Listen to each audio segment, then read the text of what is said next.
Ô Guilherme, então, porra, eu fiquei pensando aí, eu preciso de uma abertura, cara, pra esse podcast. Eu pensei numa nova.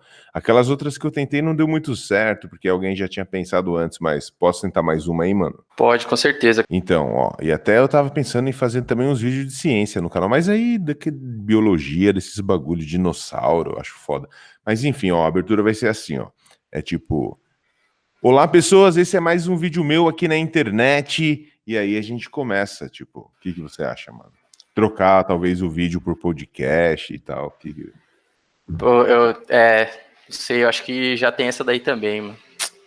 Não é possível, mano. Eu acabei de inventar, velho. Eu acho que a única coisa que a gente tem em comum com esse canal é que os podcasts têm mais de 1 hora. Puta que pariu. Abundance na cadeira. Ajuste o seu volume. Se possível, pegue a sua cerveja. Tire a mão do teclado, porque vai começar mais um Linux Tips on Air.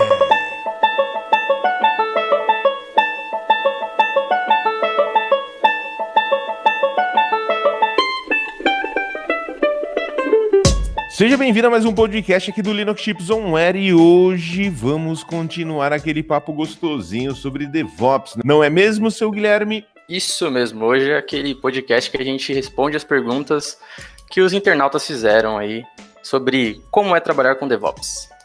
Muito bem, a propósito, meu nome é Jefferson Fernando e o senhor é quem mesmo?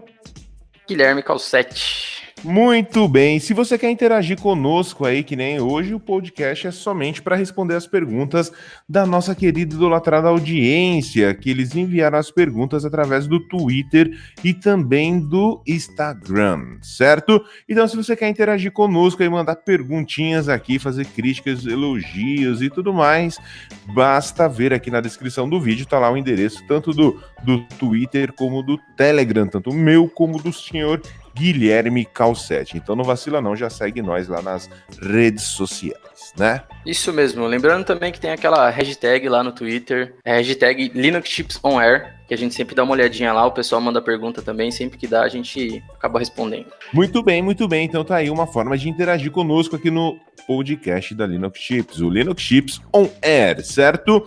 Sem mais delongas, quem que vai participar aí? Quem vai fazer a sequência aí da parte 2 de como é trabalhar com DevOps, como DevOps, Engineer, você escolhe aí, né? Quem são os convidados? Quem são as celebridades de hoje? E no episódio de hoje temos nada mais nada menos que uma galera aí, tipo, fodástica do DevOps, cara. Tem o Rafael Gomex, a Thalitas Bernardes, o Bruno Rocha, o Fique, o Matheus Prado e o Daniel Riquena. Meu Deus do céu, hein? Só a galera bonita e elegante aqui hoje para discutir como é trabalhar com DevOps, como um DevOps Engineer, ou seja lá como você quer chamar essa brincadeirinha, ok? Lembrando que hoje é somente para responder aquelas perguntas que vocês mandaram, então vai ser divertido, vai ser bem gostosinho. Mas antes... Hoje encerra a primeira temporada aí do podcast Linux Chips On Air. O que acontece? São 6 episódios, aí logo menos começa a segunda temporada, e por isso nós temos que agradecer os nossos patrocinadores, não é mesmo? Exatamente. Graças a eles aí a gente conseguiu chegar onde a gente chegou aí no 6º episódio, né? Exatamente. Muito obrigado a Stabilis, mano, sempre do lado aqui, tá com a gente também na Container Week, mano, muito obrigado pelo apoio de sempre. A JLCP também, mano, parceiraço, sensacional. O pessoal também da Agility Network, mano, 3 empresas fodásticas, ok? São empresas que eu realmente acredito e conheço o serviço dos caras de perto. Mano, tenho vários amigos lá dentro. Um abração a todos, ok? Mais uma vez, muito obrigado, senhor Stabilis, senhor JLCP e senhor Agility Network. Eu espero contar com vocês na próxima temporada, na temporada 2.0 aqui do Linux Chips On Air. E agora, temos eventos aí chegando, sei que tem uma porrada de DevOps Days, o Gomex me pingou aqui no Telegram, vai ter uma porrada, mano, é recorde, e parece que o cabeçudo do Matheus vai participar de todos, hein? O cara parece que tá fazendo até tá derrubando o site lá pra submeter os papers e tudo mais. O Matheus Prado vai ser o recordista, vai participar de todos esse ano, e vai ganhar o troféu, falei, ô Guilherme. O Matheus Prado, ele é tipo o Whindersson Nunes das palestras, assim. Já ele vai comprar um jatinho pra começar a colar nos lugares, porque não vai dar, ele não vai conseguir. Então ele vai ter que ter o jatinho particular dele pra fazer o... Mano, Mas ele já tem, cara, o jatinho. Esse é o ponto. Lá em Bebedouro, cara, ele é o rei, cara. No entanto que é o principado de Bebedouro, porque a família dele lá tá comandando a cidade por bastante tempo. Mano, tem fazenda de cana, de gado. Mano, no entanto que ele é piloto. Ele aprendeu a pilotar lá no quintal da casa dele, porque tinha que ficar jogando veneno lá na plantação. Porque ele não tá nem aí pro meio ambiente, né, mano? Então ficar jogando veneno lá com os aviãozinhos e tudo mais. O Matheus é terrível, cara, terrível. E, mano, é quase um príncipe, né? Quase não, é um príncipe, né? Ele é o Lorde de Bebedouro. E, mano, e se parar pra pensar, a coroa pra caber no Matheus quando ele se tornar rei, mano, vai ser o bagulho mais caro do universo. Porque imagina o tamanho, o quanto de ouro e tudo mais vai naquela jaca, mano, pra caber muito ouro. Vai ter que usar muito ouro pra conseguir fazer uma coroa pra ele. Eu acho que ele só não tem por causa disso. Eu também acredito, Não tem ouro suficiente no mundo. Não, ele chegou 500 anos atrasado no Brasil. Os portugueses Exatamente. Já levaram tudo. Bom, vamos falar de evento aí. Eu também conversei com o nosso amigo Gomex e ele falou que dia 9/3 vai ter o DevOps Day de Natal e no dia 10/4 o DevOps Day de São Paulo. Muito bem, os dois que já estão aí chegando já, né? Já tá aí no esquema. Ainda dá pra galera correr atrás. Corram atrás, pessoal. Vão lá atrás porque vale a pena. São 2 eventos fodásticos e, mano, é evento da comunidade pra comunidade, ok? Então, vale muito a pena, vale muito a pena. E por falar também em evento, vai ter a Container Week agora em abril, que vai ser sensacional, hein? Vai ser uma semana inteirinha sobre containers. Ai, como assim, Jefferson, containers? Tudo que você imagina de containers. Vai ter Docker, vai ter Kubernetes e vai ter Steel, ok? Service Mesh, tudo os trendy topics aí de tecnologia estarão presentes na semana do Container Week. Mas, mano, a abertura vai ser sensacional. A abertura da Container Week vai ser com Jérôme, mano, aquele francês que anda pelo mundo falando sobre container, Docker, Kubernetes ao vivo. Então vai ser legal pra caramba. E outra coisa, a gente tá bolando uma campanha. E primeiro agradecer a Stabilis, mais uma vez, patrocinadora aí da Container Week, mais uma vez aí, ó, muito obrigado pela confiança aí, senhor Daniel e equipe, valeu mesmo. Mas uma coisa também que vai ser bastante interessante, para toda empresa que passar, que disponibilizar para os funcionários a abertura lá o primeiro dia, lá no dia 8 de abril, às 11 da manhã, o que vai acontecer? Vai mandar lá um e-mail, um Twitter, alguma coisa, mostrando uma foto lá da galera assistindo, e lá no último vídeo da Container Week, na sexta-feira, eu vou falar lá todas as empresas que proporcionar os funcionários assistir a conhecer um pouquinho mais sobre o container, né? Pô, gratuito, de conteúdo excelente, mano. Quando que você vê uma palestra do Jérôme assim, mano, é sensacional. Então, se você aí, funcionário, leva essa ideia para sua empresa, fala lá, ó, vamos transmitir essa parada aqui, vamos liberar a galera para assistir a abertura da Container Week, a primeira palestra que vai ser com o Jérôme, que vai ser sensacional. E sempre de maneira muito prática, hein? Você vai perder, seu Guilherme? Nunca, meu Deus, que evento sensacional, cara. Eu não sabia que ia ter tudo isso aí de coisa. E no meio disso, eu tava aqui, né, batutando na minha cabeça, que também não é muito pequena, e eu tive um brainstorm, cara. Eu inventei um jingle pra Container Week. Qual? Ó, vem pra Container Week, você também. Vem! Mano, fala sério. É, legal. Não? Eu curti pra caralho, velho. Ai, meu Deus, esses jogos nesse mundo. A gente tem que cantar em coro, velho. Eu vou fazer o Jérôme fazer esse negócio. Meu Deus. Você vai ver. Vai ficar muito bom. Já era, galera, manda aí, ó. Já era. Só fazer o jingle. Manda aí o jingle. Twitter, o jingle é muito bom, né? Facebook, já era. Certo, senhores? Então já sabe, Container Week, DevOps Days, então tem evento pra cacete aí nesse primeiro semestre. Corram e aproveitem.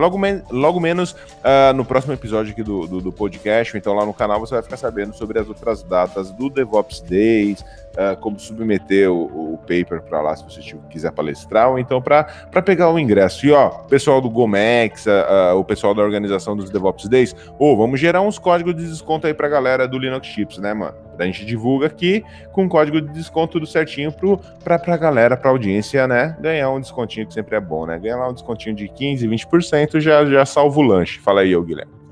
Nossa, salva a vida. Vou conversar aí com o Gomex, aí com o FIC, pra pegar um descontinho aí legal que eu sei que vai rolar. Pra comunidade vai rolar. Sempre rola.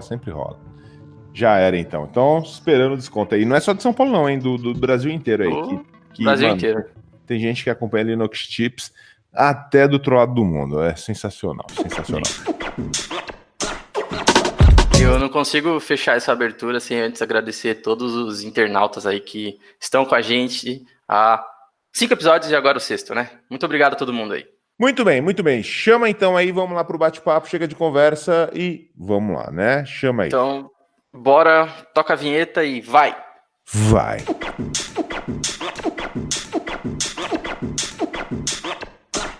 E aí, senhores, tudo tranquilo? Vamos lá então para a nossa segunda parte aqui do nosso podcast sobre como é trabalhar com DevOps, como DevOps, né? É um tema polêmico. Foi bem legal, bem interessante a primeira parte, né? Porque, mano, só tem topzera da balada, tá o Bruno, tá o Daniel Requena, tá o Fernando Wick, que mais? Matheus, o Gomex, a Thalita, somente celebridades na bagaça.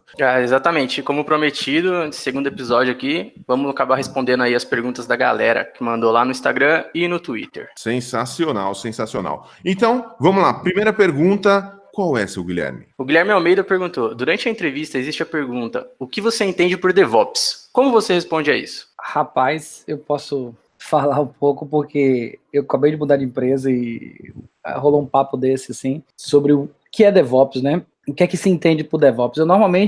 Eu pergunto quebrando um pouco, né, o que é DevOps, né? Porque depende de quem entende, né? Depende de quem quer, do que quer. Muitas pessoas entendem DevOps, né?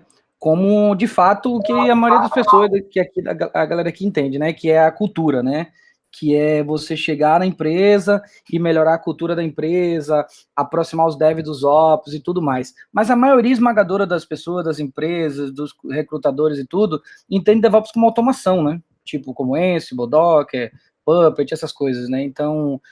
Eu costumo diferenciar um pouco para atender a expectativa de quem está ali me entrevistando no momento, porque, né, se você fala que é só cultura, às vezes a pessoa queria outra coisa, é mostrar que você entende os dois lados, mesmo você pontuando que o que você acredita não é bem aquilo, né? É aquela coisa, a lógica do mercado é isso aí, as pessoas buscam uma coisa e você, se você não apresentar aquilo ali, acaba a galera lhe deixando um pouco escanteado, né? Normalmente é assim que eu falo, eu diferencio o que é a cultura e o que é a automação de infraestrutura, né? E o que é também, talvez uma terceira coisa ali, que é uma área, uma pessoa, um grupo que apoia o desenvolvimento, né? Como se fosse um sysadmin que está fazendo a transição de um apoio para o apoio para o desenvolvimento, né? Cara, tá totalmente alinhado com o lance que o Gomex falou. Depende de quem pergunta. Não só desse tema que a gente está falando de DevOps, mas o cara, ele faz a pergunta, mas se você não responder exatamente o que ele esperava, ele não vai dizer que tá certo, né? Então, vai depender do cara que tá perguntando. Cara, a gente fez uma apresentação e, sei lá, uns 6 slides explicando como seria o projeto naquele lugar, como que a gente ia fazer, envolver a área, trabalhar, escrever código, prática de engenharia de software, nesse mundo junto de infraestrutura e tudo mais. Cara, o cara no final, ele teve a capacidade de dizer o seguinte: porra, mas eu acho que tá faltando um negócio, cara. Eu não tô vendo na palestra aí, no PPT de vocês, aquele número 8, aquele infinito, aquele 8 deitado infinito. Então, pra mim, isso aí tá furado. Isso aí, pra mim, não é uma apresentação de DevOps. Você acredita nisso, mano? Então, olha que loucura. Eu acho que é total alinhado com o que o Gomex falou. Quando a gente tá falando pra um cara de tecnologia, DevOps é aquele cara que tá fazendo automação, o cara que tá ajudando o desenvolvimento, com o pessoal de operação e tudo mais. Mas e quando a gente tá falando com um executivo e o cara fala que não, que aquela apresentação que aquilo não é DevOps, porque não tem o símbolo do infinito, né? Porque o cara tá acostumado a ver os PPTs e não sabe muito do chão de fábrica, né? Diferente do cara que já trampa com isso, não é mesmo? Cara, eu vou dar a minha experiência, assim, eu andei fazendo mais e mais entrevistas, né? Aliás, acredito isso muito à primeira edição do podcast, que eu falei que tínhamos várias vagas abertas e teve uma enxurrada de gente mandando coisa, foi bem legal. E eu sou o cara que faz essa pergunta toda vez. Todas as vezes. Principalmente para quem está colocando a palavra DevOps no currículo. Porque aí é uma boa forma de você já pegar quem está escrevendo por escrever e o cara, ou seja, tipo, vou deixar aqui porque aí o seletor automático do LinkedIn vai me pegar, ou quem realmente parou para estudar e etc. Mas essa visão que vocês deram, eu acho que é muito real, porque quando você pega os livros básicos, né, os livros de referência de DevOps para ler, que seria o Projeto Phoenix e o Manual do DevOps, eles têm muito esse alinhamento, essa história de falar de alinhamento com negócio, de alinhamento, de entregar valor, de fluxo de de entrega de valores, etc. Isso está muito alinhado com o público mais executivo. É o que o cara quer ouvir em relação ao DevOps. O DevOps vai me fazer ser mais ágil, ganhar mais dinheiro, vai me fazer ser mais ágil e entregar coisas mais rápido e fazer eu bater minha meta, seja ela qual for. E já para quem está... e eu geralmente não espero essa resposta. Por quê? Porque eu estou perguntando para um cara que é técnico, né? O que eu espero está muito mais na linha que o Gomex falou de, cara, cooperação, automação no sangue, né? Que eu acho que a palavra mais forte é isso. Então, se o cara sabe que é uma cultura, já é ótimo. Se ele confunde com um cargo, nem me importo mais tanto em relação a, né, na hora que a gente está fazendo essa pergunta, mas ele ter essa ideia de cooperação, essa ideia de automação, e principalmente aí, obviamente, o que a gente falou da outra vez, aquele ferramental que acompanha, depende do cargo, né? Se ele estivesse candidatando para um cargo técnico, é interessante que ele saiba algumas das ferramentas mais clássicas para automação. Mas eu sempre pergunto isso para entender se o cara simplesmente leu o termo e nunca foi atrás ou não se interessou aí um pouco mais além, ou se o cara realmente colocou porque ele já está trabalhando com essa cultura ou qualquer coisa assim. Mas, assim, pessoal, para quem estiver fazendo entrevista, pare para estudar isso, pare para entender o porquê que o movimento apareceu. Eu gosto um pouquinho da historinha dele, de como ele apareceu, a época que apareceu. Eu acho que dá um contexto muito bom na hora de aplicar ela. É a minha visão, pelo menos. Pode colar do Thomas Limoncelli? Claro. Para quem não conhece, Thomas Limoncelli escreveu um Cloud Administrator, e ele tem uma coluna chamada Sysadmin na ACM. É um cara das antigas aí, mas é muito bom, e ele faz uma definição que eu acho que dá para aplicar para quem está querendo fazer entrevista, falar para o cara técnico e falar para o chefe dele. Ele fala que DevOps é uma aplicação, é uma forma de aplicar linha Agile e os métodos de linha Agile do código front até entrar em produção. Aí você fala isso para o cara técnico. Para o cara que é chefão, boss, quer impressionar, então você fala que é entregar valor mais rápido, sem gerar grandes traumas e todo mundo trabalhando de forma com sinergia. São duas boas formas. Boa, acho que é isso. A Libricuba pergunta, vocês acham que ainda existe muito preconceito dos caras em relação às minas no mundo DevOps? Como vocês acham que está isso hoje em dia? Bom, particularmente falando, eu nunca sofri nada nesse quesito. Eu acho que eu sou mais cobrada pelo que eu entrego, ou pelo que eu faço, do que por ser mulher ou não.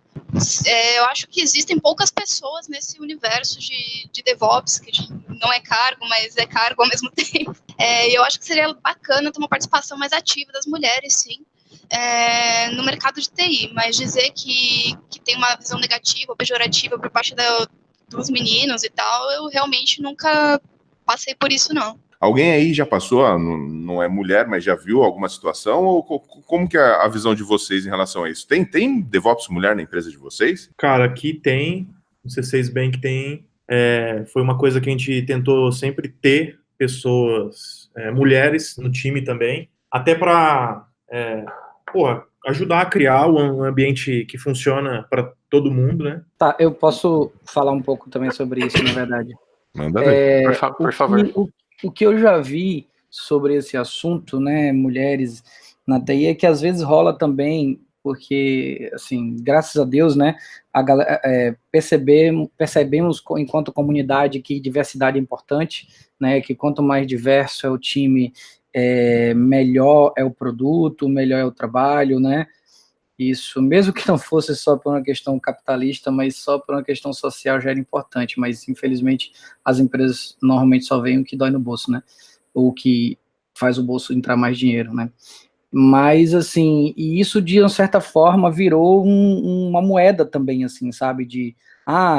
Essa empresa se preocupa em contratar mulheres, né?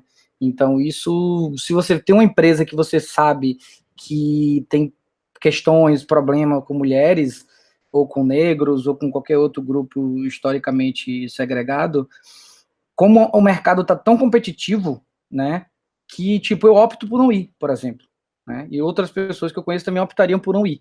Então, as empresas, hoje, elas se sentem até constrangidas, né, de não tratar bem, de não contratar e de segregar no processo seletivo as mulheres. Eu percebo que rola isso, assim. Mas, às vezes, o que rola, e já rolou, eu já conheço empresas que já fazem isso, é que falam que não tem problema nenhum com mulheres, mas que, na prática, pagam uma mulher diferente.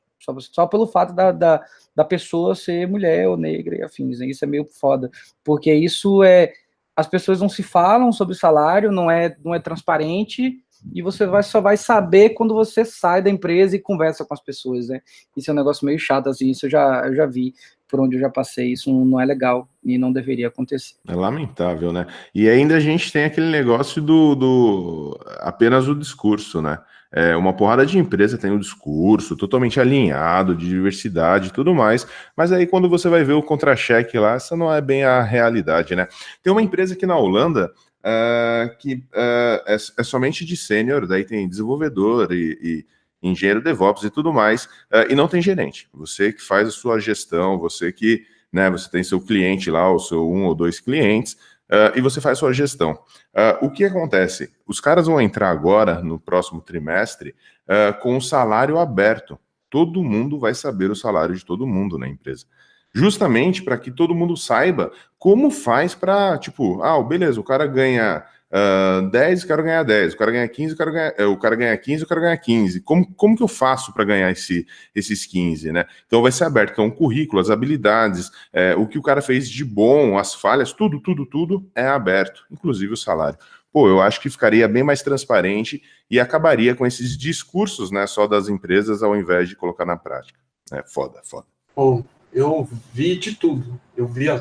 Esse último ano, eu vi empresas desqualificando não só pessoas mulheres, mas negros ou pessoas com outros tipos diferente de branco, tradicional branco, pessoa branca, caucasiana, né? É difícil para a maioria dessas empresas, principalmente as mais tradicionais. Elas falam que fazem, mas tem uma questão cultural que vem aí de anos, dentro da empresa e fora da empresa, que elas continuam tratando, ou as pessoas, na hora de fazer a avaliação, elas acabam tratando de forma equivocada e aí acaba menosprezando.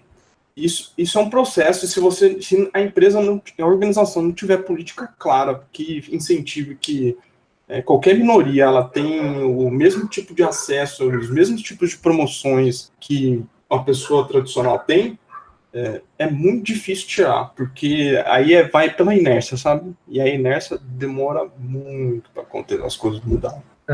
Pela realidade que eu posso falar hoje, né? A gente tem, se não me engano, eu posso estar falando o número errado, mas se não me engano, 4 mulheres na área técnica lá com a gente. Teríamos mais se as pessoas não tivessem saindo, né, Thalita? Mas tudo bem. E aí... Mas... Olha o BR aí, hein, gente? Mas, cara, eu estou entrevistando muita gente e uma coisa é fato, assim, a demanda, né, a quantidade de mulheres que aplicam para as vagas são muito pequenas, muito mesmo. E eu acho que a pergunta, né, a menina que fez a pergunta, ela perguntou se tem preconceito em DevOps, ou na tecnologia no geral, né, especificar para DevOps, eu não consigo ver isso. Eu consigo ver que tem pouquíssimas mulheres que querem entrar em faculdade, porque, para mim, o problema é na base. As pessoas, os homens, né, aí eu vou pegar a responsabilidade, continuam transformando a área de tecnologia em um ambiente hostil para mulheres. Seja com piada, seja com, às vezes, excesso de cuidado, o que eu acho também um outro tipo de preconceito absurdo, onde, tipo, apareceu uma mulher no evento, logo, tipo, todas as atenções têm que voltar para ela imediatamente, tipo, caramba, sabe, tipo, não, eu acho isso ridículo, sabe, eu falo, gente, só diminui o nível de hostilidade, de piada que não devia ser feita, etc., que já calma, sabe, isso já vai melhorar. Eu não vejo preconceito na área de DevOps, eu vejo uma escassez de mulheres na área de tecnologia no geral, isso está melhorando nos últimos anos para cá, mas o papel do homem e das empresas, obviamente, transformem os ambientes de tecnologia em lugares não hostis, que elas virão. É simples assim. Posso complementar que o Silvio Meira deu uma entrevista na semana passada, acho que no Roda Viva, e ele falou um negócio bem pertinente e interessante sobre o assunto, que ele falou assim, quando ele se tornou professor na década de 70, professor na Universidade Federal, ele falava que 40% dos estudantes que entravam eram mulheres. Na década de 80 para o início dos anos 90, isso virou 5%. E aí ele fala que agora, no curso de matemática lá, isso cresceu um pouquinho, mas ainda não chega a 20%. E aí uma coisa que ele fala que é interessante, que não é só responsabilidade de quem está aqui conversando, quem está nas organizações, nas empresas, instituições, ele fala um negócio interessante que é pare de pegar as meninas e deixar só brincando de boneca. Mostre para elas as mesmas coisas que os meninos fazem, inclusive jogar futebol, mostrar videogame, porque aí você vai dar as mesmas oportunidades delas terem as experiências e decidirem se tornar programadoras ou não, ou também analista de DevOps. Achei bem bacana esse comentário dele. Acho que deu pra galera entender bem aí já o recado do pessoal, né? Próxima pergunta aqui é do Gerson. Aí, falando um pouco sobre ferramentas, entrando mais na parte técnica, ele pergunta qual é o stack de ferramentas de DevOps que vocês mais utilizam no dia a dia? Acho uma pergunta mais pessoal aí para cada um, se alguém tiver mais ou menos uma noção aí. Nossa, eu surpreendentemente, né, voltei a usar Docker no meu dia a dia mesmo, assim, né. Eu não usava, né, porque eu trabalhava numa empresa de consultoria, então dependia muito, não era bem consultoria, mas era quase isso, então dependia muito da empresa que a gente estava pegando, mas agora eu voltei mesmo ao bom e velho Docker, Cluster Docker, Kubernetes e afins, e Packer, Terraform. Na verdade, é a parte mais de infra mesmo da coisa, né? O que eu posso falar aqui para mim é Docker e Kubernetes, isso cara, sei lá, deve ser uns 50% do meu dia, mas Jenkins, Ansible, Terraform, Cloud Providers no geral, AWS, muito mais focado em AWS hoje em dia, mas outros Cloud Providers, toda a stack de Logstash, LK, tem muito essa pegada, né, tipo, e também tem muito, quando você fala de Jenkins, na verdade você fala de um executor de pipelines, então tudo o que precisa para automatizar um processo de CI ou eventualmente um de CI/CD para poder colocar no ar, assim, cara.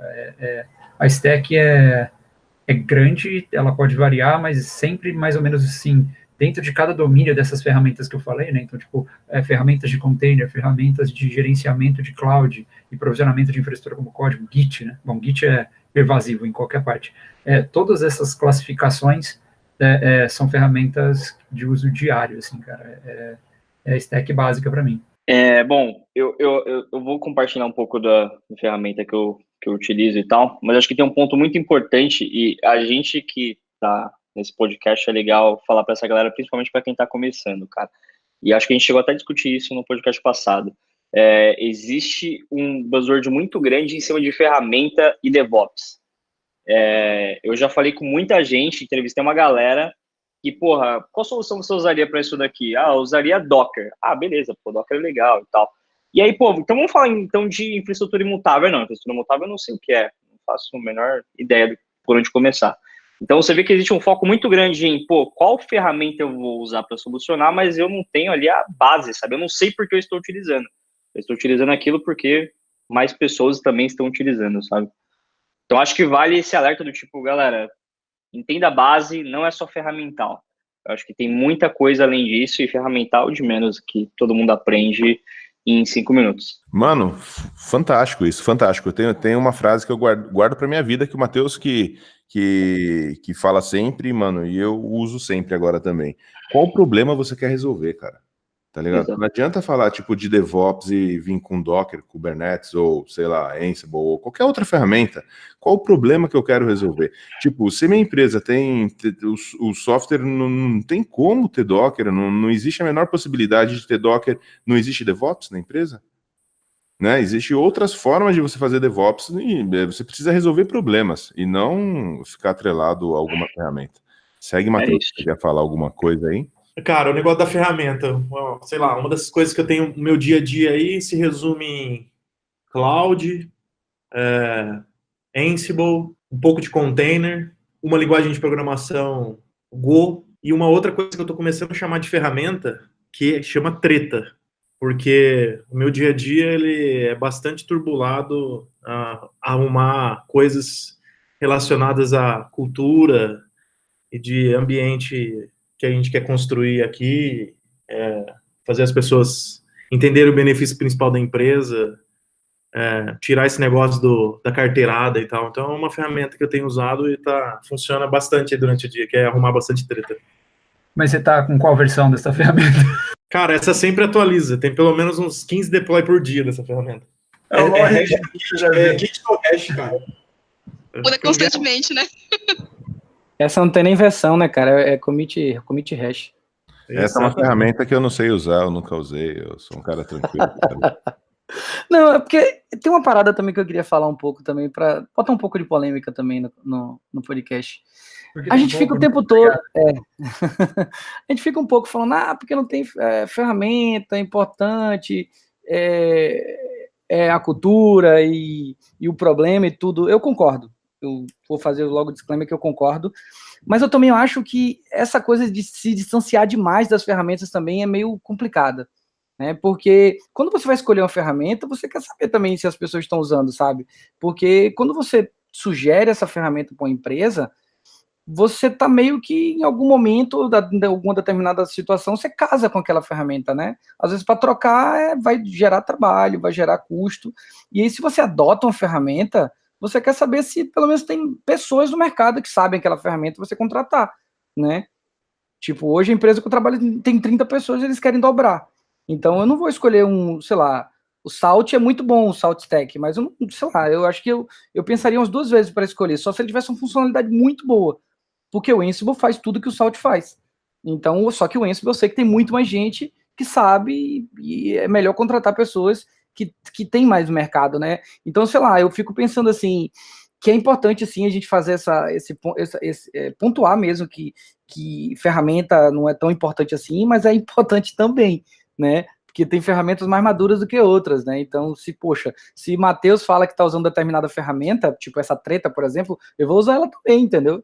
Porque se ele tá usando é porque a parada é boa, que eu confio no feeling dele, né? Então tem um pouco disso também. Eu acho que nem tanto, nem tão pouco, né? Mas eu acho que ainda o que o Bruno falou o conceito da base é fundamental, porque se a gente pensar um pouco para trás, né? Eu tinha um servidor lá, até pegando paralelo com o Docker. Eu tinha um servidor e eu quero dividir esse meu servidor para uma porrada de serviços. Qual que era a ferramenta ou tecnologia que resolveria aquilo para mim sei lá, 10 anos atrás? Virtualização. Então eu tinha que saber ferramentas de virtualização, mas eu tenho todo um conceito daquilo. Hoje em dia, eu preciso dividir lá o meu mesmo servidor ou minha instância, seja o que for, eu preciso dividir lá o meu componente de computacional aí por serviços. Hoje a melhor ferramenta é o Docker ou formas de containers, mas eu ainda assim preciso saber da base. Porque não adianta somente, eu acho que o ponto do Bruno era mais, eu vou lá no LinkedIn ou em qualquer outro lugar, pesquiso quais são as palavrinhas da moda e vou falar, tipo, o que é container? É negócio de gerenciar containers aí. Mas quando você vai pegar um pouquinho do conceito, a pessoa se perde. Eu acho que o recado, assim, é mais, vamos pegar o conceito, vamos entender até pegando a frase do Matheus, o que isso vai resolver de problema aqui na minha empresa?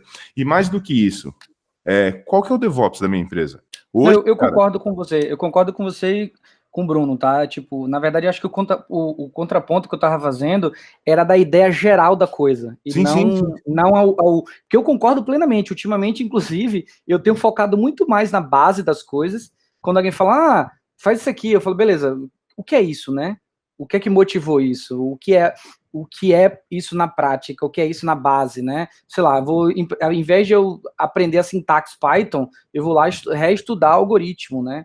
Eu vou reestudar o porquê, o que é um array, o que é um index, entendeu? Tipo, então, eu acho que é isso, assim, né? Voltar para a base eu acho que é necessário, porque com essa enxurrada de apps que a gente tem por aí, tá complicado mesmo a gente sair só copiando e colando. Mas, assim, por isso que eu tô falando, nem tão muito, nem tão pouco, né? Mas porque tem o balanço aí. Eu concordo também, eu acho que é isso mesmo. Eu acho que até uma parada que a gente comentou no podcast passado e tal, que é, DevOps, união de pessoas, processos e ferramentas, né? Existe uma divisão muito clara aí, todas elas são importantes, mas eu concordo plenamente com o que você falou e com o que o Gerson falou também. A gente não precisa também ir muito longe, cara, tipo, tentar trazer esse negócio pro nosso mundo aí de DevOps. É só pensar em entrevistas de engenheiro de software. Você quer deixar puto um cara que tá entrevistando, um desenvolvedor, quando ele faz um tipo de pergunta e ele quer saber como aquilo funciona debaixo dos panos, e o cara responde assim, eu uso o framework tal, eu uso a lib tal. Isso acontece, sempre aconteceu, principalmente com um desenvolvedor que eu tive mais experiência no passado. Acho que em caras de CISAD, minha operação, talvez aconteceram também, mas isso também era um negócio que incomodava muita gente, e até hoje ainda incomoda. Então, eu vou dar um exemplo, aqui a gente tem um time de SRE, cara, em nenhuma entrevista a gente tá preocupado se o cara manja de Kubernetes, se ele manja de Docker, se ele manja de pipeline, qual é a melhor ferramenta de pipeline que ele acha da história desse país. A gente realmente aqui a gente não se preocupa com isso. Tipo, a gente adotou a estratégia de contratar pessoas que conhecem computação, cara, como as coisas funcionam. Porque é um negócio que dá vontade de chorar, cara, quando você tá numa entrevista com um cara que tá indo super bem, legal, e quando você lança um troubleshooting, putz, cara, como você resolveria esse problema aqui do cara tentando acessar um site e o negócio tá fora? Qual a sua primeira linha de raciocínio? Bom, primeira coisa, eu vou ver quantos pods estão rodando. Não, esquece o container, cara. Esqueceu o container? Putz, mas não, a gente precisa do container, como é que a aplicação vai rodar?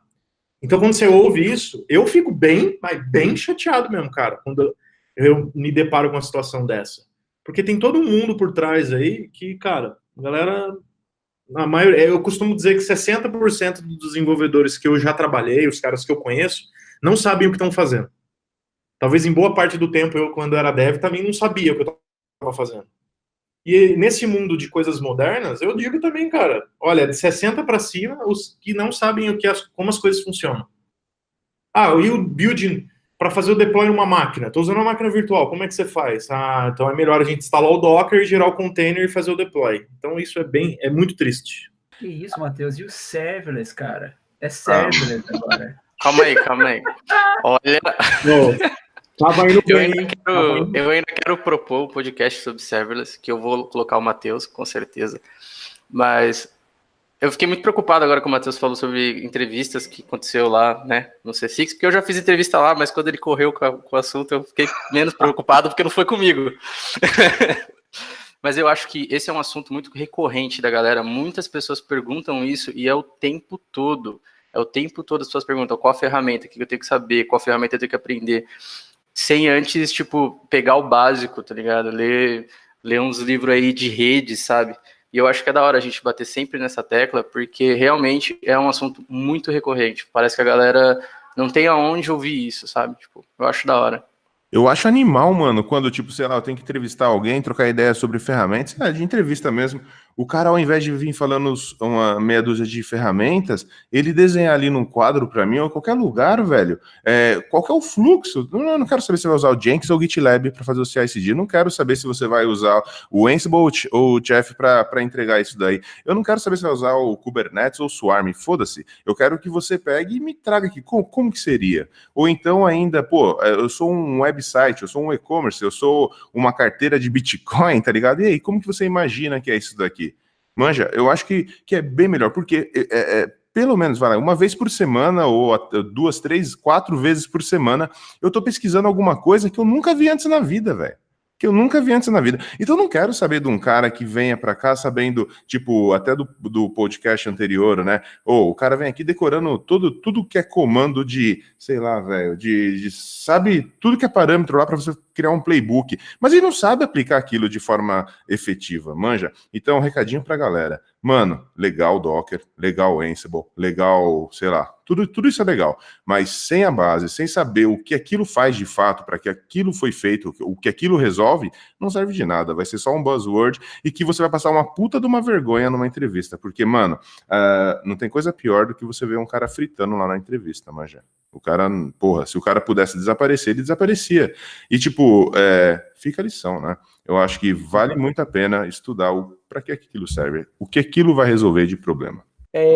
Eu tenho 2 experiências, né? Eu fiz 2 entrevistas, né? Que uma delas era um cara muito foda, assim, um cara conhecido das antigas, o Trentas, né?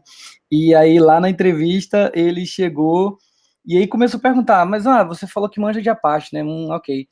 Como é que funciona esse aqui, o pré-fork, né? Aí eu respondia, ele baixava o nível. Eu respondia, ele baixava o nível. Eu respondia, ele baixava o nível, saca? Ele chegou a querer perguntar como é que era que o processo forcava lá embaixo, não sei o que, tal, assim, a nível de sistema operacional mesmo, saca? E assim, eu só consegui responder descendo o nível porque, tipo assim, eu, por si só, fui lá e estudei. Mas digo a você, não é o que o mercado cobra, não. Assim, o que a gente está falando aqui e o que a gente cobra aqui é o que a gente técnico, a gente queria que as pessoas fazem, cobram. Assim, não, a maioria dos lugares não cobram isso, assim, a maioria das pessoas não estudam isso, então é muito bacana de estar compartilhando essa experiência aqui, né. A outro caso foi na Elastic, né, eu fiz a entrevista na Elastic, e aí também o cara lá, tipo, você manja de Docker, né, ele foi lá perguntar, ele me perguntou por que o código o exit code lá do Docker, quando ele acaba recurso, é 137, saca, velho? Ele me perguntou, aí eu falei, cara, isso eu não sei não, velho, isso eu não sei não, né? Nesse momento aí, de fato, eu pedi arrego, saca? Mas, assim, é o nível das coisas mesmo, sabe? Isso é bem interessante. Só adendo nessa parada que você falou do Trentas e tal, cara, eu tive o prazer de trabalhar com Trentas em 2012, 2013, e, cara, acho que meu senso crítico veio a partir das aulas que ele me deu nessa parada, nesse nível de conversa, assim, cara. É incrível o nível de raciocínio do cara. E, porra, como seria legal se mais pessoas tivessem esse nível de raciocínio, saca? Isso eu acho do caralho, assim. Ele é muito foda mesmo, cara, muito foda. Ele é um querido, um abraço, que ele escuta aí Beijo, Trentas. Um abraço. Vou aproveitar e fazer meu jabá aqui, rapidão. Pera aí que eu acho que alguém tinha que responder por que o exit do Docker é 137, velho. Porque eu tô pesquisando aqui já. É porque ele quila com o -9, tá ligado? Ele chama um segkill lá em vez de segterm. Então, não, eu sei, mas por que o exit code é 137 ao invés de 1? Porque o default 128 mais 9 aí, tá vendo? Caraca, mano, olha esse maluco, velho. Nossa, miolos no teto aqui, bicho. Miolos no teto. Ô, na moral, todo mundo que ouvir esse podcast vai saber essa resposta agora, ó. Eu combinei com o Gomex antes, mano. É só pra bombar o jabá do treinamento Descomplicando o Docker. Corre lá. Boa. Vou fazer meu jabá rapidão aqui, só pra eu cair fora. Então, eu vou aproveitar aqui, né, para fazer uma propagandazinha dos DevOps Days, que a gente já tem aí certo, já tá rodando, né? DevOps Days São Paulo, né, que um dos organizadores está aqui também, o Fike. Eu acho que ele vai fazer o jabá também mais tarde. Então, tem chamada de trabalho aberta, inscrição aberta, não perde, saca? Não perde mesmo. Entra lá no site devopsdays.org, tem São Paulo, Natal, Aracaju, né? Salvador também vai vir esse ano, Floripa. Então, tem muito, muito evento, né? A gente está com a expectativa de ter 15 DevOps Days esse ano, né? Então... E todos o Matheus estará. Exatamente. Eu também acho que é uma boa, cara. Acho que o Matheus devia ir em todos. O que depender de mim, ele vai. Eu vou aplicar para todos. Se eu vou ser aceito, aí é outra história. Se o Matheus... eu tô dando minha palavra aqui. Se ele conseguir participar de todos, eu mando fazer um troféu e mano, eu mando entregar para ele, tá ligado? Vai ter um Olha troféu. só, desafio lançado, viu? Daí o Gomex ou o FIC aí, alguém do DevOps aí, no último do ano, entrega o troféu para ele. Mas aí a gente vai pegar esse troféu, vender o ouro do troféu e doar para uma instituição de caridade. Ai, que bonitinho. E por último, eu queria mandar um abraço para a galera lá da empresa que eu acabei de entrar, para a Pay Certify, tá? E aproveitar e fazer um jabá também de contratação. A gente está atrás de desenvolvedora ou desenvolvedor Ruby, né? Então, se você está ouvindo e manda muito bem o Ruby, manda um e-mail para mim, rafael.gomes@paycertify.com, né? Eu vou repassar para a pessoa, para a galera. É uma empresa completamente remota, uma empresa que é um ecossistema de pagamento e detecção de fraude. São 30, hoje tem quase 30 pessoas, 30 brasileiros trabalhando ao redor do Brasil inteiro. Então, independente de onde você mora, aplica aí que é remoto e vai ser bacana trabalhar comigo. Beleza? Muito bom, mano. Show de bola. Valeu, galera. Desculpa sair assim no meio, mas compromisso. Demorou, valeu. Obrigadão, viu? Tranquilão, valeu por ter vindo aí, pô. Falou. Seguindo, então, com... Posso causar uma treta?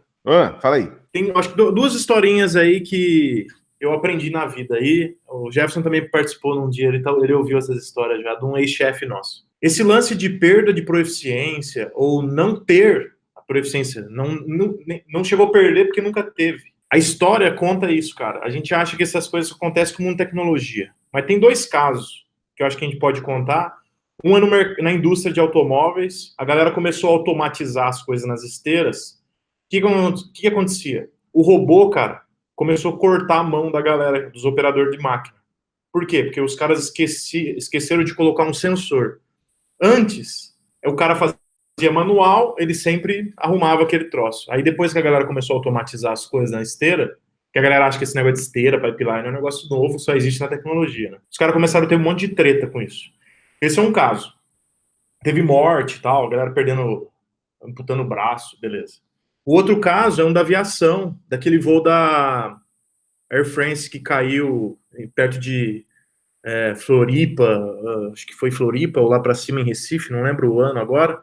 Mas caiu no meio do oceano entre Brasil e África, não foi? Isso, esse daí. Fernando de Noronha, lá pra cima, lá, isso aí. Aí o que aconteceu?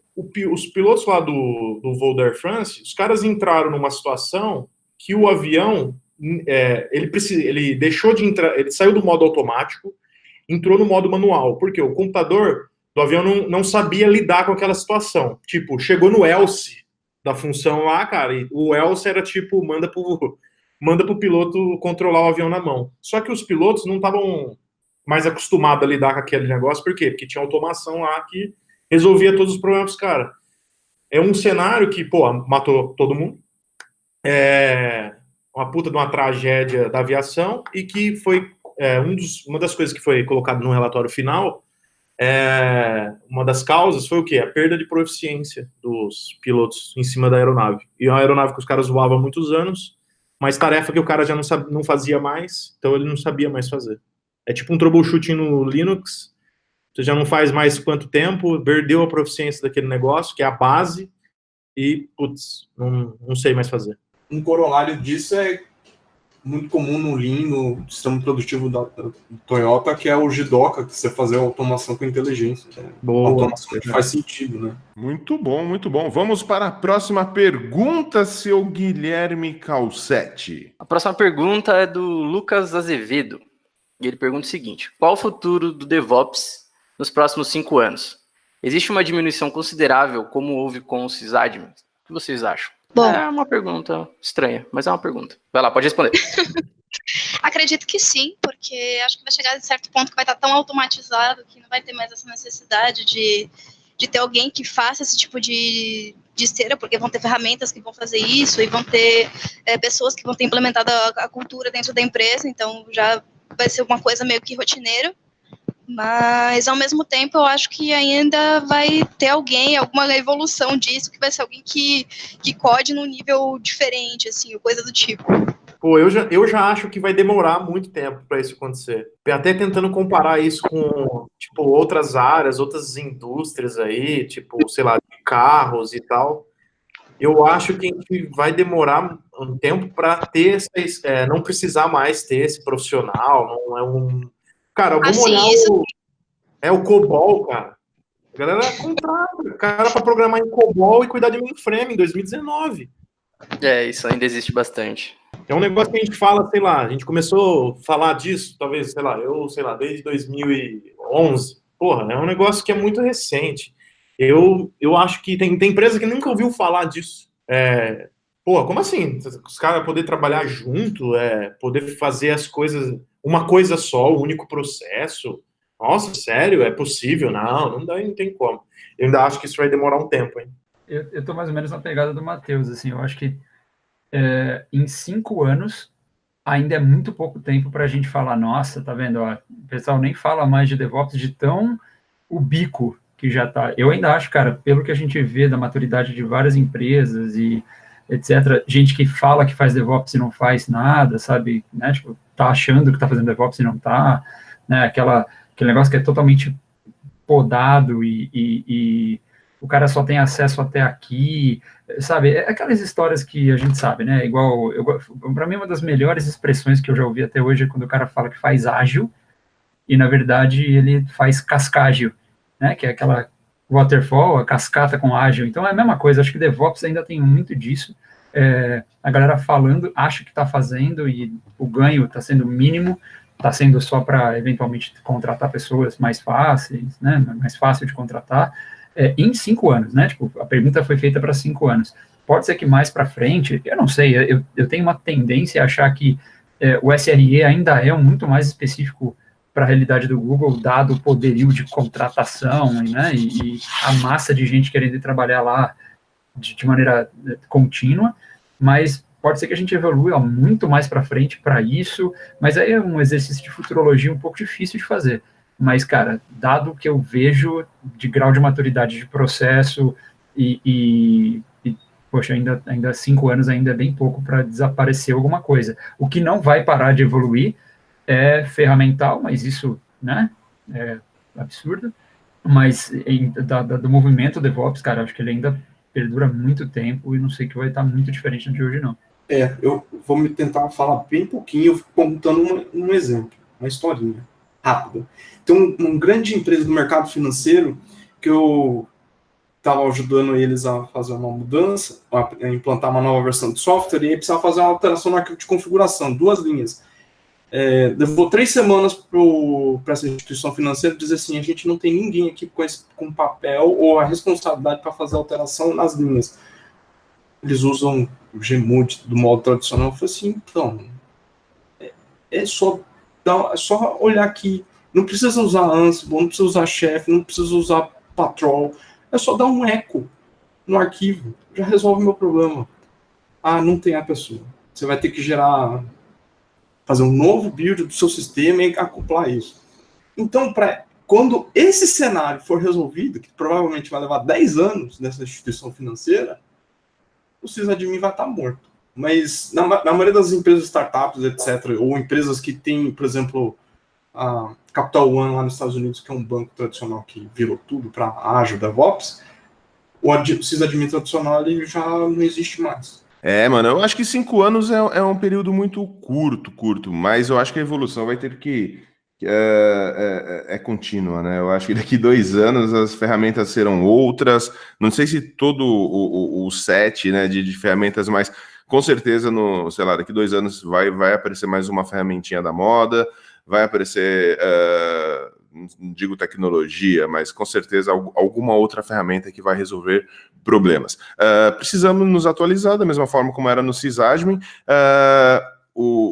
Que nem o Wiki falou, hoje sysadmin, cara, é uma carreira, é um cargo em extinção, então o recadinho também que fica aqui pra galera é mantenha-se atualizado, né? Seja um DevOps, se você é sysadmin, cara, continua nessa pegada, se você gosta disso, é um cara atualizado, vai fundo, porque sempre vai ter vaga, com certeza em algum lugar você vai arrumar vaga, mas com certeza a quantidade será bem menor do que as vagas do momento, como é o caso hoje do DevOps. Cara, DevOps tá ganhando no mercado americano, tá tirando mais grana do que desenvolvedor, sei lá, cara, JavaScript, manja, que também ferve pra caramba no mercado americano. Então, tipo, é uma carreira bastante quente no momento, mas com certeza em 5 anos ainda vai ter bastante mercado, não sei se com o mesmo fervor de agora, mas eu acho que vai ter mercado ainda. Gostaria muito de fazer um adendo super importante em relação ao que o Jefferson falou. Eu me sinto honrado do mercado de DevOps estar melhor do que o de JavaScript, por um motivo muito simples. Eu acho que todo mundo que programa em JavaScript é um semideus, para mim. Eu acho o bagulho mais complexo, difícil e absurdamente foda de desenvolver. Todo mundo sabe que já assistiu uma talk minha, sabe da admiração por pessoas de front. Então eu fico extremamente feliz de saber que nós estamos mais valorados do que eles, mas vocês continuam sendo os meus deuses da área de TI, cara. Não tem para mim nada mais complexo do que JavaScript. Eu pirei o dia de saber que tem uma estrutura que chama Promise. Aí eu falei, cara, se você desenvolve um software que está desenvolvendo uma linguagem que tem uma estrutura chamada Promise, cara, como Promise, cara, você vai prometer para mim que você vai executar, irmão? Você vai executar esse negócio. Então, assim, eu não, assim, de verdade, foi um desabafo, tá? Eu precisava falar isso. Foi, para mim não existe nada mais tão tosco quanto o JavaScript, cara. Olha, para mim é tipo serverless, sabe? Nossa, Deus me livre e guarde. A gente vai caminhar para um dia que vai ter o DevOps-less aí da vida, cara. Mano, eu tenho minha opinião sobre serverless, eu acho que é tudo um... DevOps-less. Não, serverless, sério, a gente precisa de um episódio de serverless aqui. Tem uma pergunta que é de alguém, realmente, eu não sei quem que é, a gente acabou não marcando o nome, mas ele pergunta o seguinte, ele ou ela: qual a maior bizarrice, magia e distorção que já ouviu falar sobre DevOps? Pra mim foi o símbolo do infinito. Eu sei que eu não sou convidado, mas dá pra falar. Ok, essa vai entrar, certeza. Nossa, são tantas. Pode cada um falar Mateus, duas? Eu acho que dá material, dica? hein? Eu posso colocar um pouquinho de álcool aí na fogueira do Matheus. Para mim, DevOps é script, Matheus? Ai, que fogueira que você foi acender, hein? Não é, né, cara? É pegar o... bizarrice, vamos lá. A gente vai implantar Ansible, beleza? Vamos usar o Ansible. Não, vamos usar o Chef. Aí a gente vai pegar todos os shell scripts que o sysadmin tem, né? Uma pessoa sensata, o que ela faria? Ela pegava esse shell script e vai converter esse negócio para uma receita do Chef. Botar dentro do cookbook e tal, beleza. Só que você vai usar as funções que o Chef te dá para fazer isso, certo? Os resources lá, se for o Ansible, os módulos, beleza. Não, aí você pode fazer de um jeito que acelera, é a transformação digital, é aí que acelera. Vamos acelerar o projeto de transformação. O que você faz? Você pega o shell script, joga ele dentro do seu Ansible, do Chef. Em vez de você converter, você só faz o Ansible ou o Chef chamar o seu shell script. Essa é a melhor forma de você adotar o Ansible e o Chef na empresa que você trabalha. Patrocínio Go Horse. Você chama ele, dá um SH-C, né? E aí chama ele, vai ficar muito bonito. Tem a automação para ajudar a redução de incidente, né? Aí o que você faz? Vai lá e coloca, agenda o restart do Tomcat para cada 5 minutos, porque aí não vai ter incidente dizendo que o Tomcat está travado, né? Teve para mim, uma das maiores distorções, e a gente falou um pouco disso no episódio passado, é achar que DevOps é só Dev, DevOps, né? O cara que é um sysadmin, etc., e só a área de desenvolvimento. Eu vejo isso direto. Em entrevista também é a mesma coisa. Pergunta o que é DevOps. Então, é o pessoal da área de operações que agora fala com o pessoal de Ops. É normal também isso, a galera não entendeu o conceito de compartilhamento, de agregar valor para a empresa, de todo mundo pelo mesmo objetivo. Não tem. Tipo, se eu precisar colocar uma outra pessoa, tipo, uma outra área, já não é mais DevOps. Então, tem esse tipo de distorção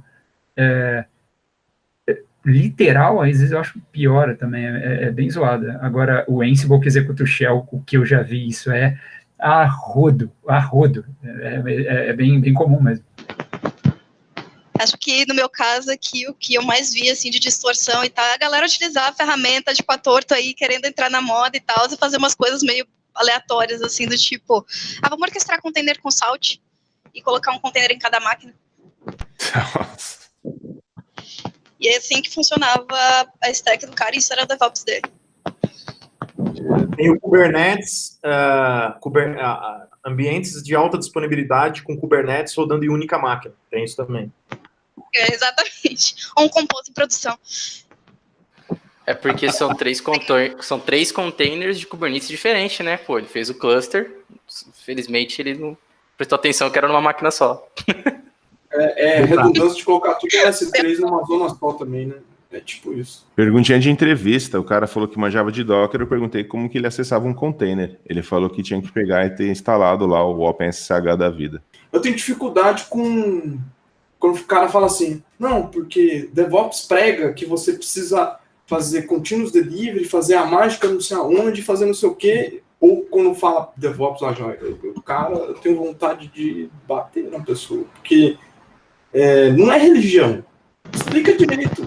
Pode usar o contexto. As boas práticas pregam tal coisa, tal coisa, tal coisa, fulano disse isso. Ok, mas não fala. Prega e como se fosse religião e adoradores do DevOps, do etc. Eu me sinto cheia do milagre quando isso acontece. Tô carregando uma maleta, tem um botão vermelho, eu vou apertar e vai funcionar tudo. E você, Bruno? E suas bizarrices, mano?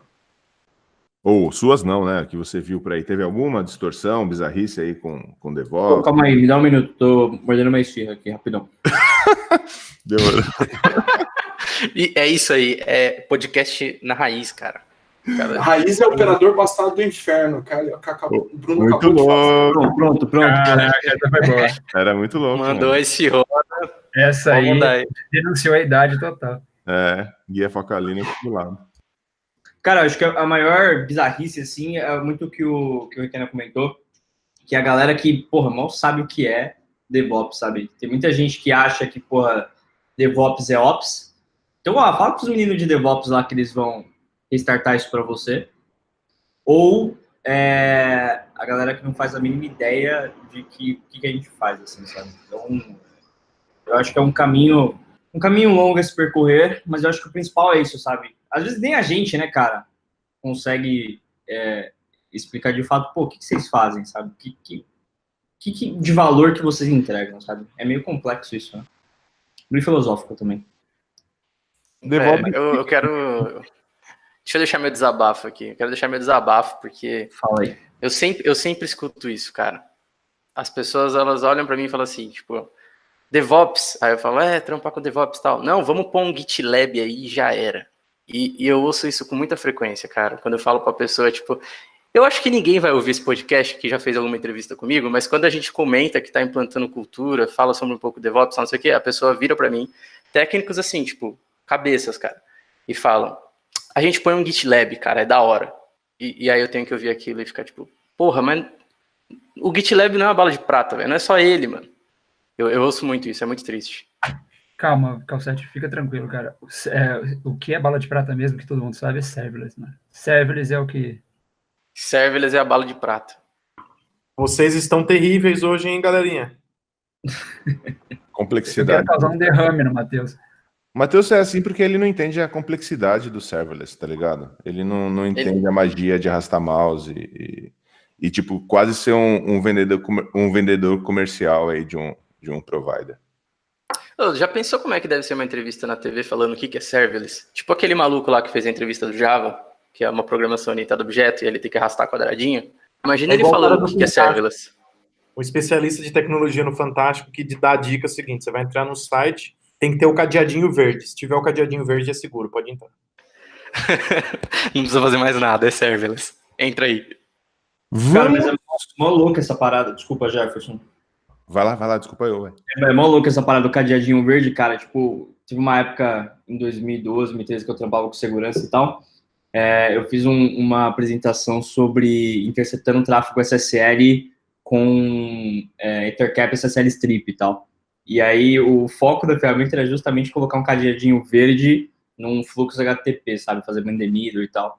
E meio que a galera começou a pirar, tipo, porra, mas como assim? Tem um cadeadinho verde, como é que não tá seguro e tal? Tipo, a galera não técnica, foi meio estranho, só ardendo aí. Pô, mas o cara do Fantástico falou, Bruno, que tem o cadeadinho verde, cara. Muito bizarro, cara. Falar em cadeadinho, cara, eu acho uma vergonha. Aqui é a sessão de desabafo, né? Eu acho uma vergonha, cara, entrar em site do governo, sei lá, para pegar passaporte, qualquer coisa assim, cara, e, tipo, tomar um erro de certificado, velho. Puta, é a coisa mais deprimente entrar no site da Polícia Federal, velho, e tomar um erro de certificado, velho. Nossa, que Deus do livre. E a solução disso é tão retardada, cara.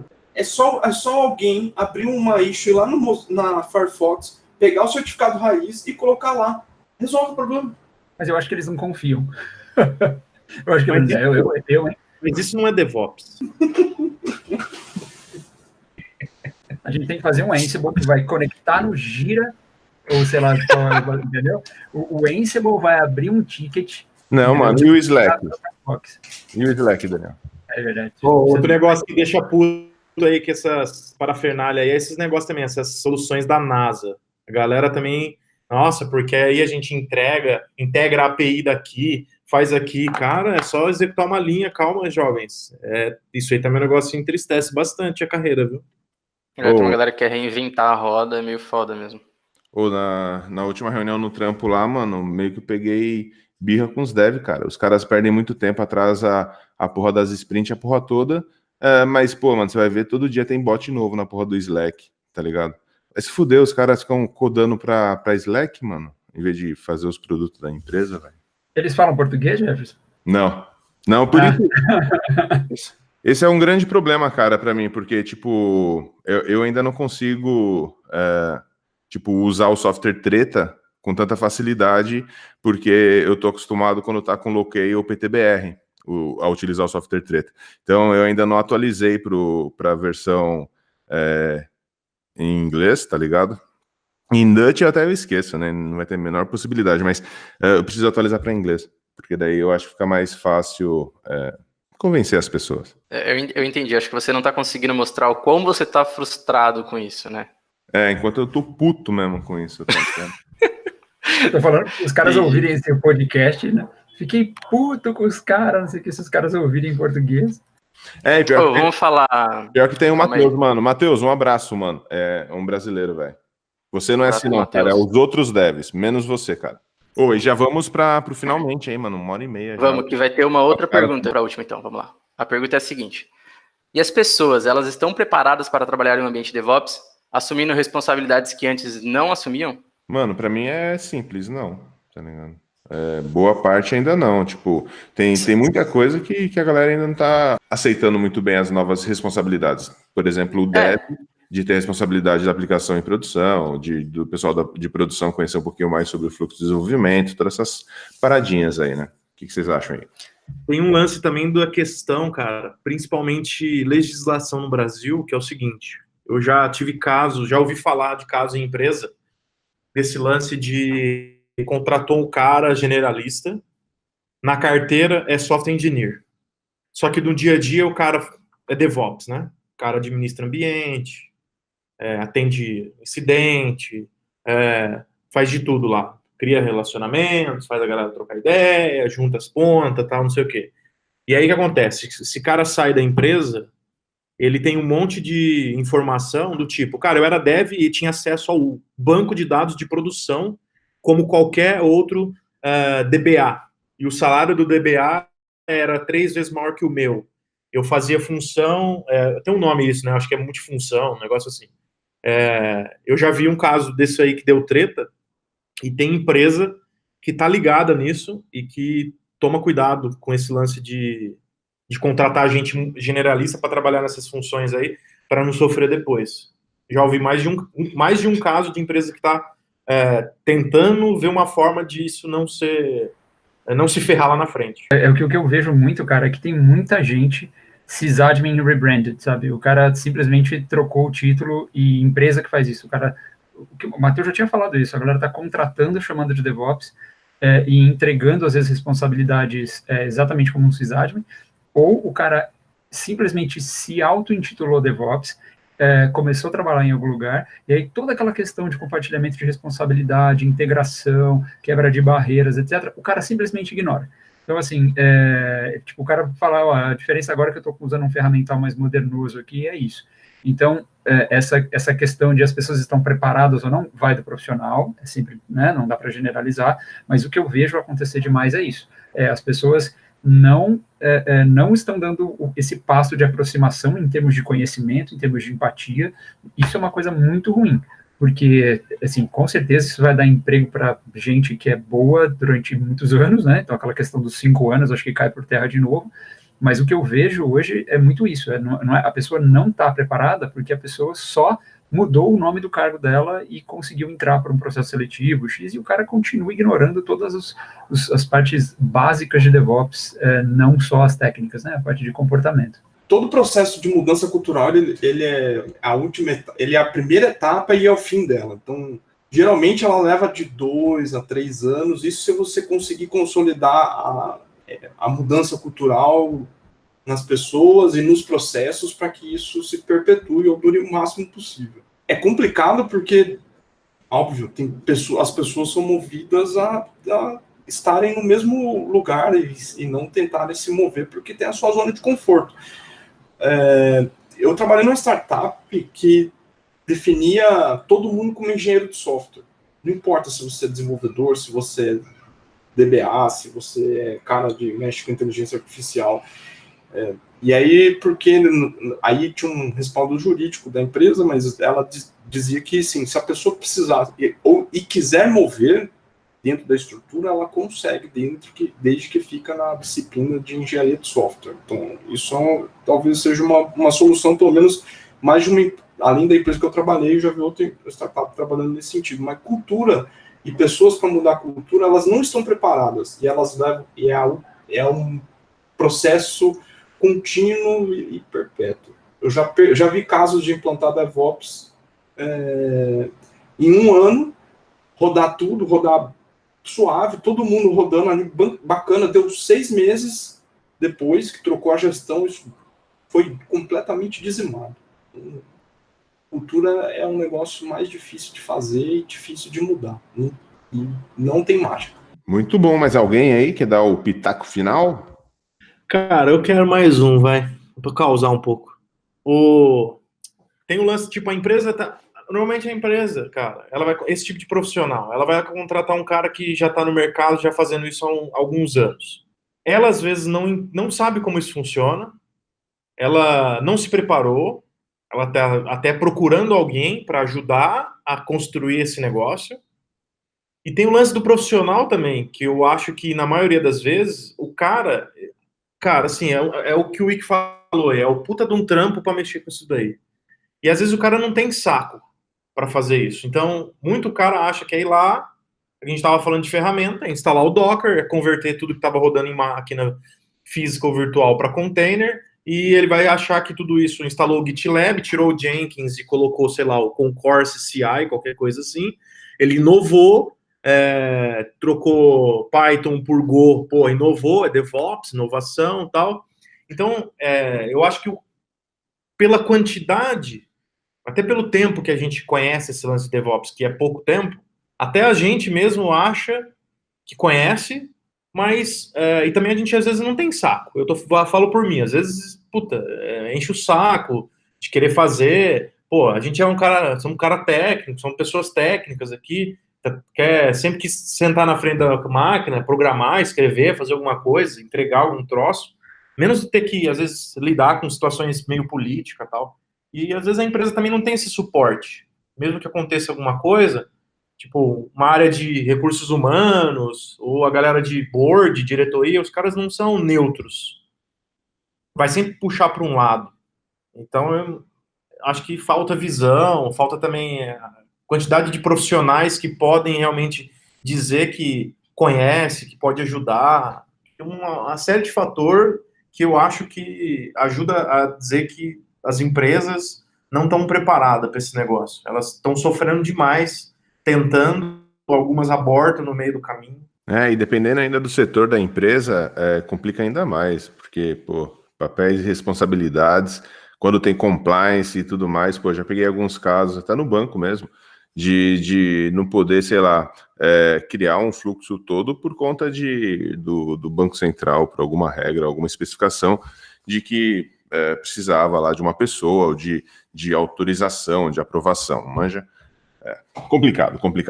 Bem, vamos lá para o final, e eu queria propor o seguinte, vocês vão dar o tchau, né, vão falar tchau, suas considerações finais, mas eu queria propor, não um desafio, né, mas para que vocês ajudassem a nossa audiência. Como?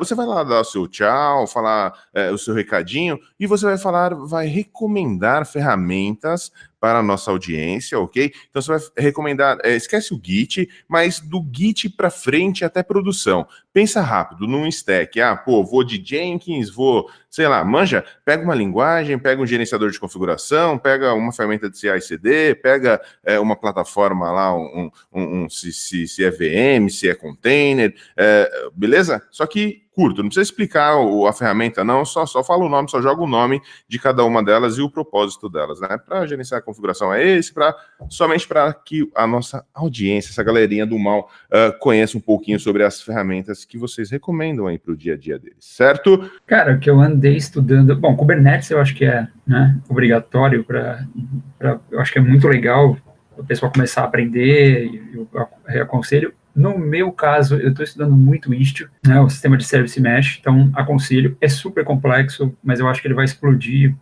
daqui a pouco e tempo. Tem uma apresentação sensacional sua sobre isso. São seus olhos. Então, acho que essa é a minha recomendação, e a minha consideração final é que, cara, a gente está aqui num podcast sobre como é trabalhar com DevOps. Então, o que eu posso falar da minha experiência? Eu adoro. Eu amo o que eu faço, eu acho muito legal, eu acho que alinhou muito com o perfil que eu já tinha de ser um profissional, de querer conhecer o máximo de áreas possíveis na área de tecnologia. Então, é uma coisa que dá uma sinergia muito legal. Base é tudo, conhecimento, estudar pra caramba, é tudo na vida para qualquer profissão.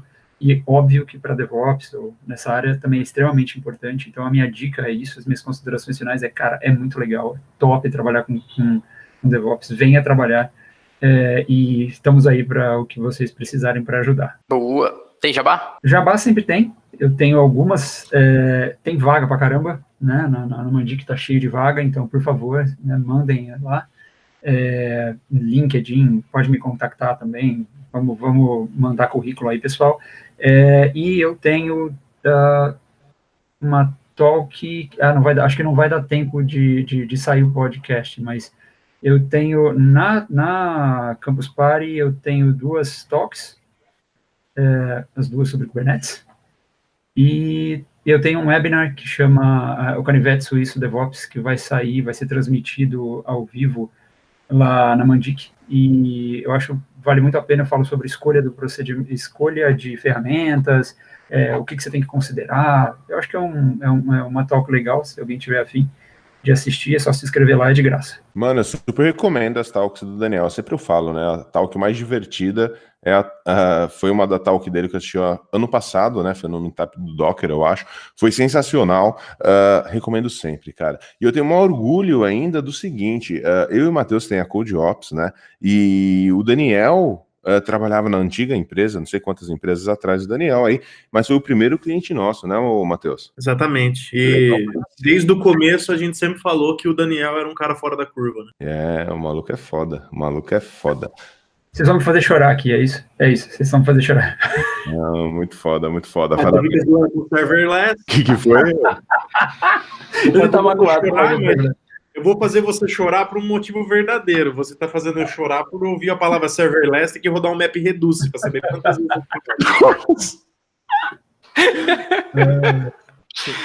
vezes. Senhor Fernando Ike, diga lá suas considerações finais, jabá, e, mano, recomenda o Stack pra galera aí. Vamos lá. Bom, Stack, vou de trás para frente. Stack eu recomendo dar uma olhadinha no Server Spec e no Molecule. Então, façam testes da sua infraestrutura e dos seus ativos, porque, né, infraestrutura imutável sem eles é bem difícil de gerenciar.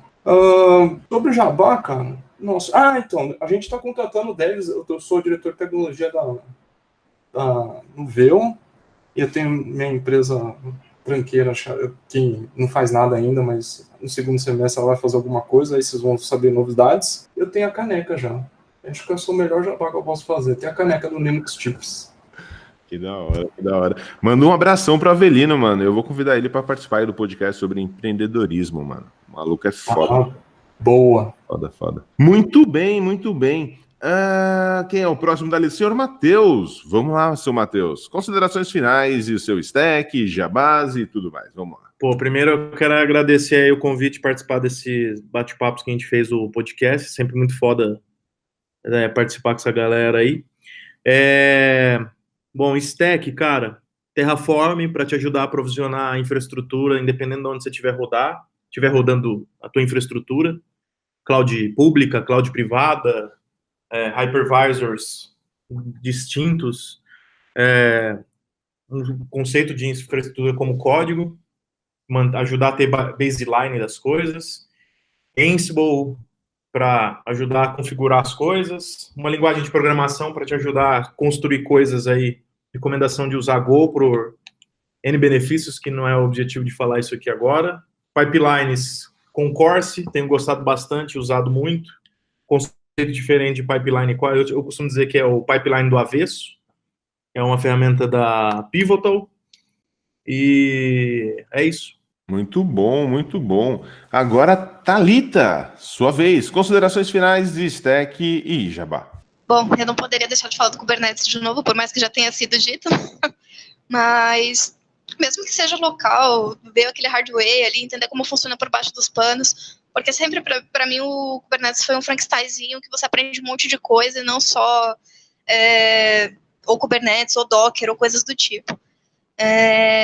Bom, Terraform, Ansible, uma linguagem de programação também é super recomendado. Go é legal, Python é legal, escolham a que vocês tiverem mais afinidade, e é isso aí. E de Jabá eu vou fazer uma palestra na Campus Party, não sei se vai sair a tempo isso aqui, dia 13, que como estamos falando de DevOps aqui, a minha palestra se chama Nem Só de Cultura Vive o DevOps, eu acho que tem super a ver com o assunto também. Muito bom, muito bom. E também tem um podcast, né, Thalita? Fala um pouco do podcast aí pra galera colar lá no podcast, que tem Kubernetes pra caramba, principalmente Kubernetes, né?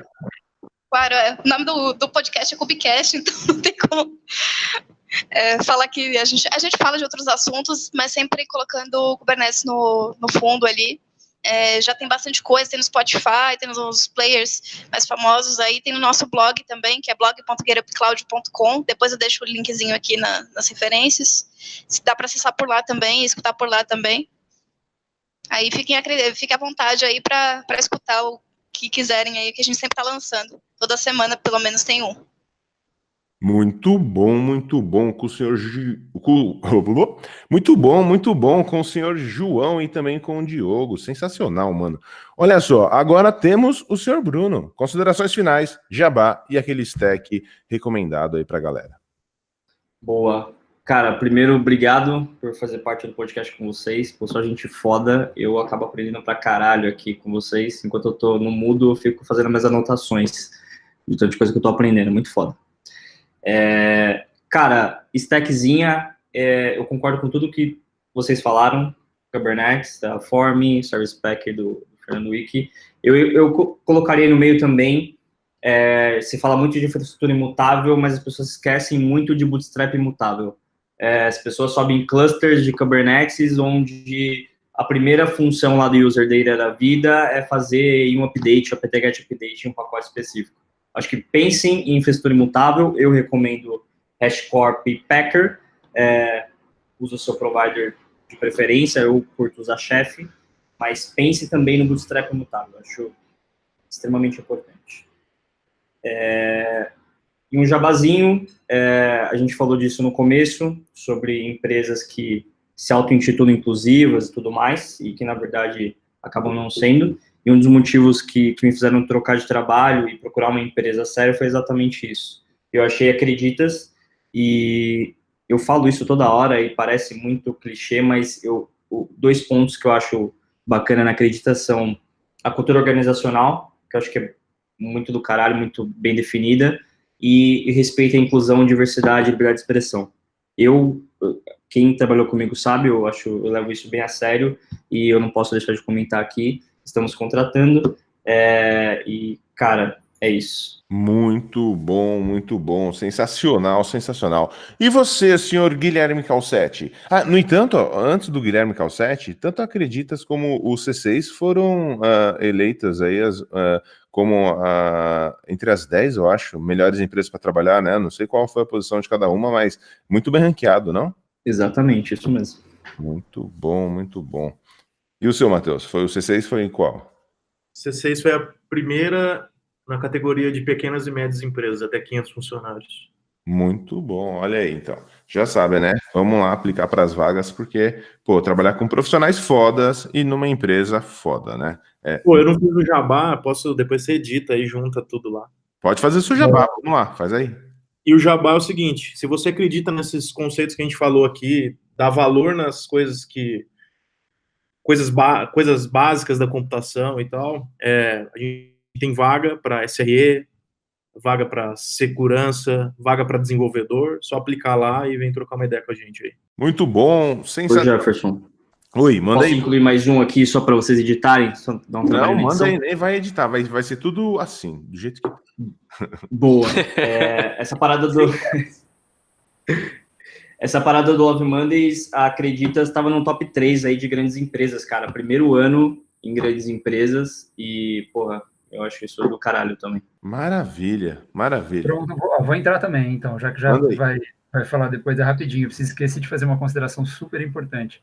A Thalita foi a primeira pessoa que me ensinou qualquer coisa de Kubernetes. Extremamente grato. Te adoro. Nossa, que foda, hein? Muito bom, olha aí, senhora Thalita. Esse podcast teve várias declarações nesse podcast, cara. Eu fui introduzido no Kubernetes. Eu não lembro quem foi que me introduziu, mas eu lembro quem me ensinou a maior parte de Kubernetes foi o Riquena, velho. E provavelmente ele não sabe disso. Então, valeu, Riquena. É nóis. Olha, caraca, essa eu não sabia. Lá. Caraca, isso aqui é um ciclo fechado. É impressionante, a gente consegue. Muito bom, senhores. Vamos lá, então, senhor Guilherme Calcetti. Considerações finais. Considerações, eu quero agradecer essa galera aí que teve esse tempinho para bater um papo com a gente, responder essas perguntas. E é isso aí. Obrigado, galera. Vocês são foda. Fala a sua stack aí também, mano. Eu tô pensando, vocês falaram de tudo, vocês falaram de Kube. É que eu não sou um cara que usa muita coisa no meu dia a dia de trabalho. Hoje eu tô usando bastante o Kubernetes, eu uso bastante Rancher, eu uso bastante Ansible e uso bastante o Rundeck. Ninguém falou do Rundeck. O Rundeck é uma ferramenta que é simples, mas dá pra fazer bastante coisa com ela. E antes de finalizar aqui, eu deixei pro finalzinho mais aquele abraço para o Felipe Rando. O Daniel Riquena passou aquele recadinho, então um abraço, cara. E até o próximo curso, ou ao próximo vídeo, ou a próxima breja, não sei. Vamos nos trombar por essa vidinha gostosinha de ai meu Deus, né? Agora sim. Chega por hoje, né? Mais uma vez, muito obrigado para todos vocês aí. Mais uma vez, mais de uma hora aí do tempo dos senhores e das senhoritas. É super precioso aí, eu tô ligado. Valeu mesmo e até a próxima, né? Então agora todo mundo é hora de dar tchau e se despedir da nossa querida e idolatrada audiência. Tchau, internautas. Tchau, internautas. Tchau, internautas. Muito bom. Tchau, internautas. Vai.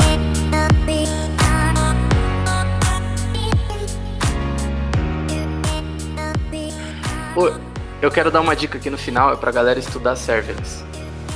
Serverless é importante mesmo. Caraca, gente, vocês são realmente importantes. Pô, mas o Matheus não gosta de serverless porque é muito complexo pra ele, mano. Certeza. Vai substituir a internet serverless.